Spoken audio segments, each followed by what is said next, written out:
A face looks down at Adnan and Daniel as they puff along the deserted Halloween streets of Derby. It's round and orange. Let's not worry, it's probably just the full moon. Daniel and Adnan. Their route from school takes them past the park, and it's always just the two of them, well after their schoolmates have gone in to watch telly, or have changed and rushed off to the mosque schools. They're always like that. First the neat one with the old-fashioned leather satchel slapping his side and the blazer pocket full of pens. Then the shaved-headed one with no bag. Why do they always run in this order? Perhaps it doesn't matter. This might be their last night like that. This is ridiculous, decided Daniel, as the damp yellow leaves muffle the echo of his shoes from the terraced houses. Today Daniel would stop running. He had run all through the spring. All through the summer he had vowed that he would not run home in the autumn. Year 6, the last year of junior school, would be different. It was. Mr. Sanj knew everybody's grades by heart. He was going to be a level 5, of course. Her room looked like something from Changing Rooms, not like Mr. Barrett's, which had looked like a changing room. And Miss D knew how to use an interactive whiteboard projector without crashing it. It was all so that even Daniel, a cert for level 5, remember, could not describe how exciting it was. Or how exciting it would have been if it weren't for Adnan. Adnan the terrible and the very blooming clever. Never hassled Daniel at all at school, never even looked at him. But on the way home, Daniel would end up doing what he was doing this autumn Halloween evening, running half a street ahead of the lumbering Adnan. The earlier drizzle had drifted away and the sky stood bare beneath the black branches. Always, no matter how late Daniel stayed helping Miss tidy up, always blanking Adnan would turn up as soon as Daniel was halfway down the road. Daniel would come out of school and put his head round the corner of the playground looking for Adnan. He only ever saw the caretaker and his mate sitting in the gloom of the shelter. So Daniel would set off home, and like magic Adnan would appear behind him out at the school gate. Daniel could not figure out where he'd been hiding, and then Adnan would simply follow Daniel. If Daniel stopped, Adnan stopped. If Daniel walked on, so did Adnan. Sometimes Adnan walked up to Daniel and then stopped, said nothing.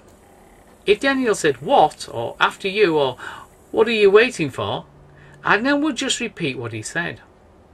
And the tension would grow and grow in Daniel until it was bigger than his humiliation, and he would start running, and ever behind him would jog Adnan. If he went faster, so did Adnan. If he slowed, so did Adnan. Daniel could not work out what Adnan got out of it. He never gloated at school or caught up with Daniel and punched him. Never demanded sweets or money. Never called him names.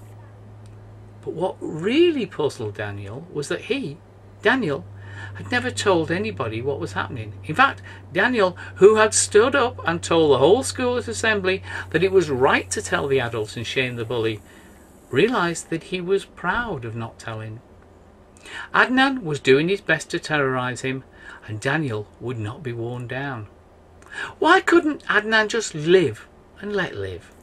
But today, Daniel muttered to himself, "I'm going to put a stop to it." He slowed to a stop. Half the street behind Daniel lumbered Adnan. As usual, Adnan was bored. As usual, being bored was better than going home and being given job after job by his houseful of cousins, all ready to find him something to do to get him out of the way. Old what's-his-name in front wasn't much fun, but he was better than nothing. At school, Adnan would hang around the shelter, while the caretaker had a fag. Sometimes sooner or later, the brainy kid would poke his scruffy head, hair sticking out from under this school cap, around the corner and then disappear. Adnan could not imagine what he did for so long after school. He wondered how anybody so brainy could be so daft. Soon after that, the caretaker would stub out his fag, throw Adnan out and go and see Mrs. Desange.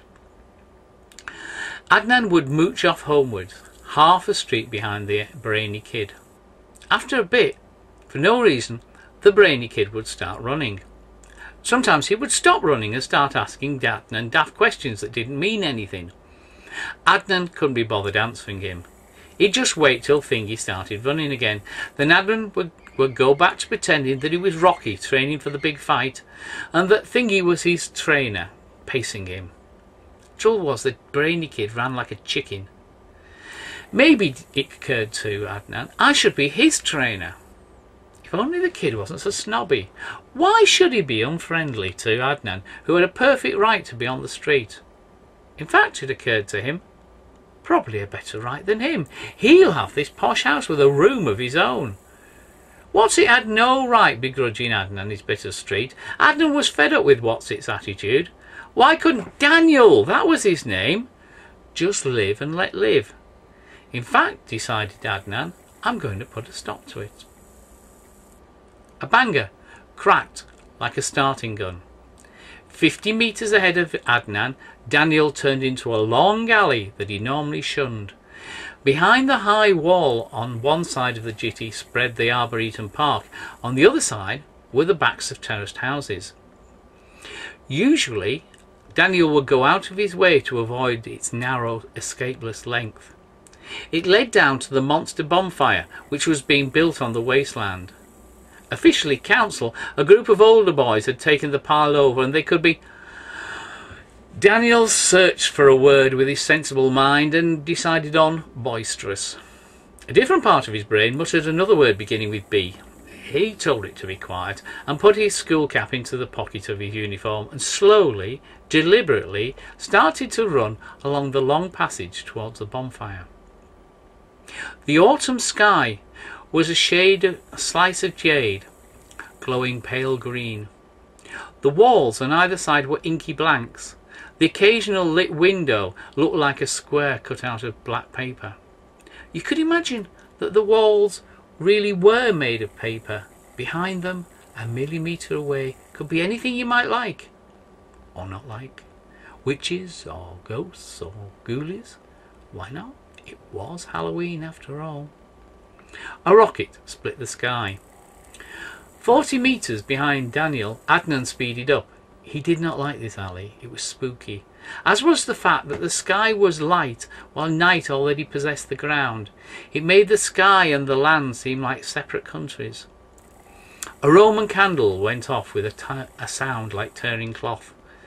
30 metres ahead of Adnan, Daniel settled down to a steady jog. His light, high steps echoed back from the walls. Soon, he thought.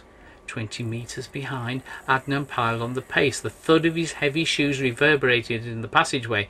Soon, he muttered. 10 metres ahead, Daniel noted how the roar of Adnan's steps sounded strangely in time with his own steps, although they ran in entirely different ways.